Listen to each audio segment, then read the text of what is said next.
हमारा आज का सेशन है कोल इंडिया ने 9300 करोड़ का ऑर्डर एक ऐसी कंपनी को दे दिया है जिनकी मार्केट वैल्यू 1000 करोड़ की है, यानी जितनी उनकी मार्केट वैल्यू उससे 10 गुना ज्यादा का, करीब 10 गुना ज्यादा का ऑर्डर दे दिया। क्या ये कंपनी ने सही किया या गलत किया?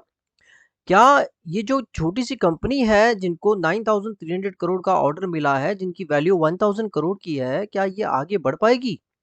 तो आइए चलिए वीडियो को आगे बढ़ाते हैं, लेकिन आगे बढ़ने से पहले मेरी एक रिक्वेस्ट है, अगर आपको मेरे वीडियोस अच्छे लगते हैं, आपको डे टू डे अपडेट्स ऐसे ही कंपनियों के मिलते रहे, अगर आप ये चाहते हो तो आप मेरा चैनल को सब्सक्राइब कीजिए, लाइक कीजिए एंड शेयर कीजिए। चलिए आगे बढ़ते हैं। वैसे कोल इंडिया के बारे में बता दूं, कोल इंडिया के लिए मैंने एक वीडियो पहले ही बना चुका हूं, अगर आपको देखना है वीडियो डिस्क्रिप्शन बॉक्स में लिंक में मिल जाएगी, आपको देख सकते हो। सो हम बात कर रहे हैं यहाँ पे पावर मेक प्रोजेक्ट्स कंपनीज की। ये पावर मेक प्रोजेक्ट्स जो कंपनी है, ये पावर की, इरिगेशंस की, ये जो कोल माइनिंग है उनका ही काम करती है। अब कोल इंडिया ने अगर ये कंपनी को कुछ ऑर्डर दिया है 9500 करोड़ का, तो डेफिनेटली कुछ सोच समझ के दिया होगा। वैसे ये न्यूज़ थोड़ी सी पुरानी है, कल न्यूज़ आई है, तो आप देख सकते हो। Power make projects an infrastructure company based in Hyderabad surged 10% after the form back 9224, यानी 9294 करोड़ का उनको ऑर्डर मिला। जैसे ये न्यूज़ आई है, सीधा 10% भाग गया। ये कल की बात है और आज की बात तो अलग है। आज भी कुछ तो इंक्रीमेंट हुआ है जो आगे बताने वाला हूँ। सो आप ये देख सकते हो, यहाँ पे न्यूज़ में लिखा है the contract will primary comprise of mine infrastructure development, removal of overburden and extraction of coking coal, processing, crushing and transportation of coal up to partially of CSCL, carrying out R&R activities at court Bachanpur. ये आप देख सकते हो, इनका location जो है ये झारखंड में आया है। तो ये तो थी ओवरऑल। नहीं, the project has been awarded to a consortium Power Mac Projects and AMR India, when Power Mac is the consortium leader with 74%। यानी ये जो 9200 का जो प्रोजेक्ट इनको मिला है पावर मैक प्रोजेक्ट को, इनमें इनके हिस्सेदारी यानी ओनरशिप जो है ये 74% की, यानी बाकी की जो 26% की भागीदारी हिस्सेदारी है वो AMR कंपनीज की रहेगी। तो डेफिनेटली काफी बड़ा जो स्टेक है ये एआम पावर मैक प्रोजेक्ट्स यहाँ पे होल्ड कर रहा है। वीडियो को आगे बढ़ाते हैं, चलिए देखते हैं अब ये पावर मैक प्रोजेक्ट्स के फाइनेंशियल्स, उनके शेयर्स के बारे में काफी इंफॉर्मेशन हम ले लेते हैं। सो हम आ चुके हैं स्क्रीनर पे पावर मैक प्रोजेक्ट्स के बारे में। उनका मार्केट कैपिटलाइजेशन 1035 करोड़ का ही है, यानी ये आप बोल सकते हो स्मॉल कैप कैटेगरी की कंपनी है, माइक्रो कैप कैटेगरी की कंपनी है। लेकिन उनका जो शेयर प्राइस है वो 704 रुपया, एक शेयर का प्राइस 704। ये भी 2-3 दिन में काफी बड़ा है, बाकी इनका पहले कुछ इतना खास नहीं था। इनका हाई जा चुका है 768 पे, बट आप लो देख सकते हो कितना तक लो गया है। यानी अगर आप बहुत बड़ी अमाउंट इन्वेस्ट करने की सोच रहे हो तो आपको हार्ट अटैक आ सकता है। स्टॉक पी रेशियो यहाँ पे मेंशन नहीं किया क्योंकि लास्ट ईयर कंपनी का अर्निंग जो है वो नेगेटिव में था, इसके लिए पी रेशियो मेंशन नहीं हुआ। अब जब पी रेशियो मेंशन नहीं हुआ है तो हम यहाँ पे कंपनी के वैल्यूएशंस पे कमेंट नहीं कर सकते कि कंपनी ओवर वैल्यूड है या पार वैल्यूड है या अंडर वैल्यूड है। जबकि कंपनी की बुक वैल्यू ये शो कर रही है कि कंपनी काफी स्ट्रांग है, काफी अच्छी है, काफी अच्छी बुक वैल्यू है। डिविडेंड यील्ड भी, यानी कंपनी का डिविडेंड यील्ड भी है 0.14%। वैसे ये लास्ट ईयर कंपनी ने डिविडेंड नहीं दिया था, बट ये लास्ट लास्ट ईयर की बात है, बट के काफी ठीक ठाक है, नो प्रॉब्लम। बट आप देख सकते हो रिटर्न ऑन कैपिटल एम्प्लॉयड सिर्फ और सिर्फ 1.36% है, जबकि दूसरी कंपनियां आपको 15%, 16%, 18, 22% दे रही है, और ये सिर्फ 1.36% का ही रिटर्न ऑन कैपिटल एम्प्लॉयड दे रही है। रिटर्न ऑन इक्विटी तो आपको नेगेटिव मिल रहा है, बिकॉज डेफिनेटली आप बोल सकते हो कोविड का सिचुएशन था, या जो भी आप है, ये जो कंस्ट्रक्शन इरिगेशन कंपनीज है ये स्ट्रगलिंग कंपनीज होती है, काफी स्ट्रगलिंग कंपनीज होती है, तो इसमें आपको डेफिनेटली थोड़ा तो है। चलो हम पास्ट हिस्ट्री देखेंगे तब समझ में आएगा कि ये -4.91% अभी ठीक है या नहीं है। कंपनी की फेस वैल्यू 10 रुपीज है, नो प्रॉब्लम। अर्निंग पर शेयर आप देख सकते हो यहाँ पे -31 का अर्निंग पर शेयर माइनस में है। अब सोच समझ के इन्वेस्टमेंट करना। कंपनी के डेट्स भी आप देख सकते हो यहाँ पे 475 करोड़। अगर ये मैं कोल इंडिया के बारे में बात करूं कि कोल इंडिया पे 475 करोड़ का कर्जा है, तो उनके लिए तो मामूली सी अमाउंट है, ये जीरो जीरो के बराबर होती है। बट ये जो कंपनी है ये 1000 करोड़ की तो कंपनी है, अब 1000 करोड़ की कंपनी के ऊपर 475 का लोन है, इसका मतलब काफ़ी ज़्यादा हो सकती है लोन की अमाउंट। ये जो रेशियो है ये काफ़ी ज़्यादा रिस्की हो सकता है। इंडस्ट्री पी रेशियो की बात करते हैं तो इनका सेक्टर पी 10.9 का है, बट जैसे मैंने पहले बताया कंपनी का अर्निंग से नेगेटिव में है, तो आप इस पे कमेंट नहीं कर सकते हो कि कंपनी ओवर वैल्यूड है या अंडर वैल्यूड है। अब यहाँ पे अगर बात करते हैं चेंज इन प्रमोटर्स होल्डिंग की, तो 0.11% चेंज हुआ है, यानी कि आप देख सकते हो थोड़ा सा अच्छी बात है कि प्रमोटर्स ने थोड़ी सारी बढ़ा दी होगी। अर्निंग यील्ड की बात करते हैं, सिर्फ और सिर्फ 1.34% है। हालांकि नॉट बैड, बट स्टिल बहुत ही कम है। बाकी के कॉम्पिटिटर्स आपको इससे अच्छे रिटर्न दे सकते हैं। इक्विटी कैपिटल की बात करते हैं तो 14.7 करोड़ का इनका कैपिटल है, और इनके पास रिजर्व 890 करोड़ है। अब इतनी छोटी सी कंपनी के पास भी रिजर्व होना, वो भी इतने अच्छे खासे, अच्छी बात है, काफ़ी अच्छी बात है। लेकिन हमें पास्ट को भी चेक करना है कि पास्ट में कितने रिजर्व थे और ये टाइम कितना रिजर्व इम्प्रूव हुआ है।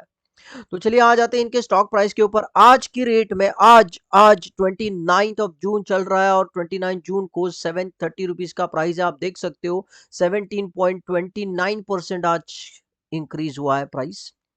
अब इनके मैक्सिमम रिटर्न्स की बात करते हैं। कंपनी 2016 से थी, 2016 से 21 यानी करीब 7 साल का गैप हो गया। 7 साल में कंपनी ने कितना रिटर्न कमाया आप देख सकते हो। 7 साल में 21.7%, हार्डली 21.7। अरे कुछ कंपनियां तो 100%, 200% साल भर में इंक्रीज होती है, ये सिर्फ 21.7 है। अब आप अगर इनका ओवरऑल चार्ट भी देखते हो पिछले 7 साल का, तो आप देख सकते हो रोलर कोस्टर की तरह भाग रहा है, ऊपर नीचे ऊपर नीचे। यानी अगर आप इन्वेस्टमेंट करना चाहते हो ऐसी कंपनियों में, तो रिस्क फैक्टर को भी आपको ध्यान में रखना है।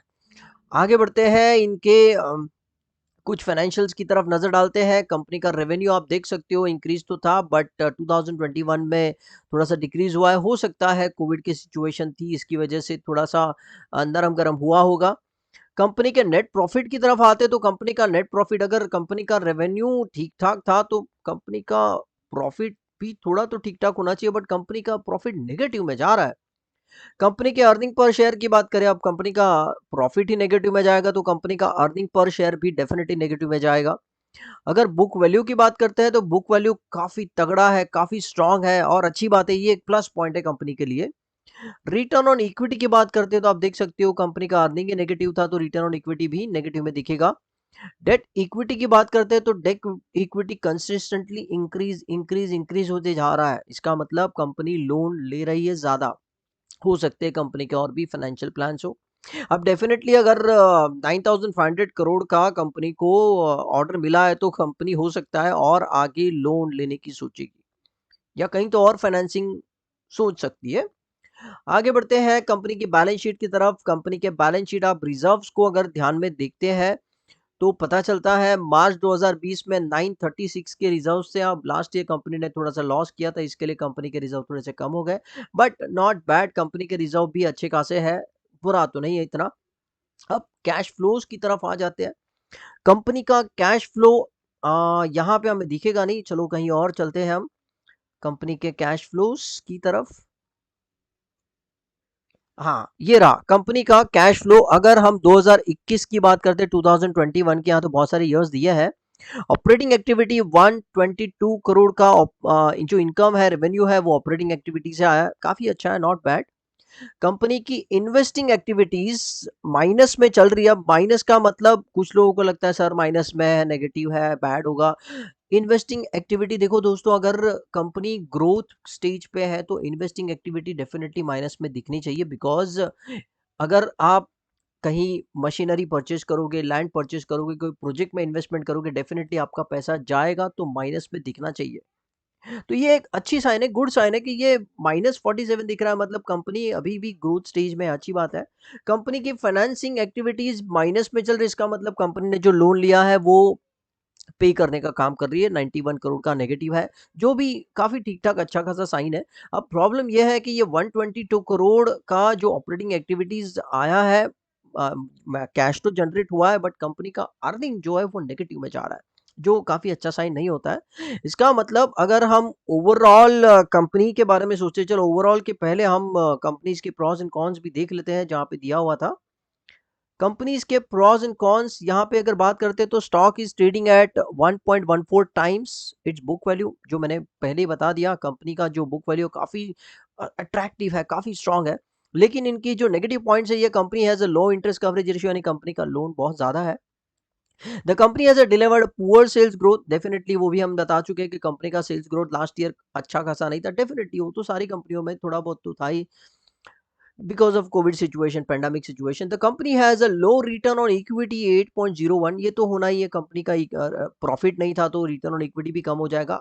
ये एक थोड़ी सी बैड न्यूज है कि कंपनी के ऊपर कंटिंजेंट लायबिलिटी 671 करोड़ का है, या ये एक नेगेटिव पॉइंट। या हो सकता है कंपनी के ऊपर कोई केस चल रहा हो या कुछ, तो ऐसी कंटिंजेंट लायबिलिटी है जो अगर अगर ये कंटिंजेंट लायबिलिटी पॉसिबल हो गई तो कंपनी को 671 करोड़ देना पड़ सकता है। ये काफी एक बैड न्यूज हो सकती है कंपनी के लिए। तो अगर आप ये कंपनी में इन्वेस्टमेंट करने की सोच रहे हो तो आज कल के बारे में नहीं, लॉन्ग टर्म की सोचो।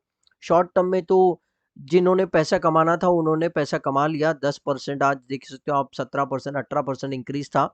अगर आप यहाँ पे अभी इन्वेस्टमेंट करने की सोचोगे तो हो सकता है आप ट्रैप हो जाओ। सो बी केयरफुल। आपको अगर इन्वेस्टमेंट करना ही है, मैंने पहले भी ऐसे बहुत सारे वीडियोस बनाए हैं जिसमें बताया है कि अगर आपको स्मॉल कैप, माइक्रो कैप में इन्वेस्टमेंट करना है तो आपके जितने भी पोर्टफोलियो अमाउंट है, आपके पास जितना भी टोटल पैसा है शेयर मार्केट में इन्वेस्टमेंट करने के लिए, उसका 10% ही आप ऐसी कंपनियों में इन्वेस्टमेंट करो। यहाँ से आपको सीखना होता है, एक्सपीरियंस लेना होता है, ना कि आप ग्रीडी बन जाओ, इसमें करोड़ों रुपए लगा दो, लाखों रुपए लगा दो और आप ये सोचो कि रातों रात आप करोड़पति बन जाओगे, तो ये आपकी भूल हो सकती है।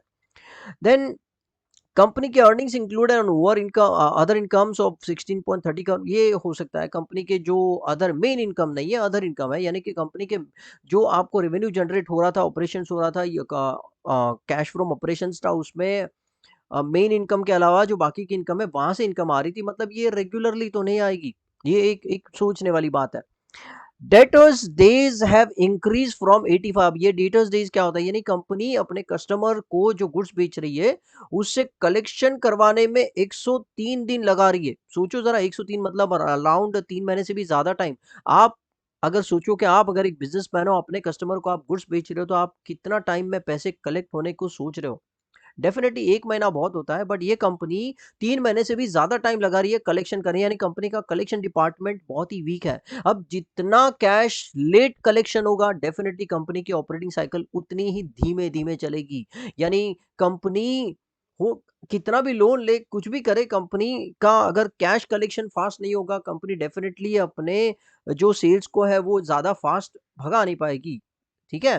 तो आपको यहाँ पे प्लस पॉइंट भी है डेफिनेटली और कुछ नेगेटिव पॉइंट्स भी है। अगर आप इन्वेस्टमेंट करने की सोच रहे हो तो आप बहुत बड़ी अमाउंट आप इन्वेस्टमेंट कभी मत करना। और भी अगर आपको लग रहा है कि इन्वेस्टमेंट करना चाहिए, खुद का भी पर्सनल रिसर्च करना पड़ेगा आपको, ऐसे तो इन्वेस्टमेंट होगा नहीं। चलिए आते हैं हमारे जो डिस्क्लेमर है कि अगर आपको कहीं इन्वेस्टमेंट करना है, पर्सनल रिसर्च कीजिए या फिर आपकी लीगल या फाइनेंशियल एडवाइजर की हेल्प लीजिए अगर आपको उन पे ट्रस्ट है तो। और कितना भी स्ट्रॉन्ग इंफॉर्मेशन क्यों ना हो, कभी भी लोन लेके या घर बेच के या कुछ गिरवी रख के प्लीज स्टॉक मार्केट में इन्वेस्टमेंट बिल्कुल मत करना। आपके पास कुछ पैसा पड़ा है, वैसे पैसों को ऐसे टाइप के स्टॉक्स में इन्वेस्टमेंट करना है, ये बात को ध्यान में रखना है। सो वीडियो अच्छा लगा तो लाइक कीजिए, शेयर कीजिए, सब्सक्राइब कीजिए आगे ऐसे ही वीडियोस देखने के लिए। Thank you all very much, thank you.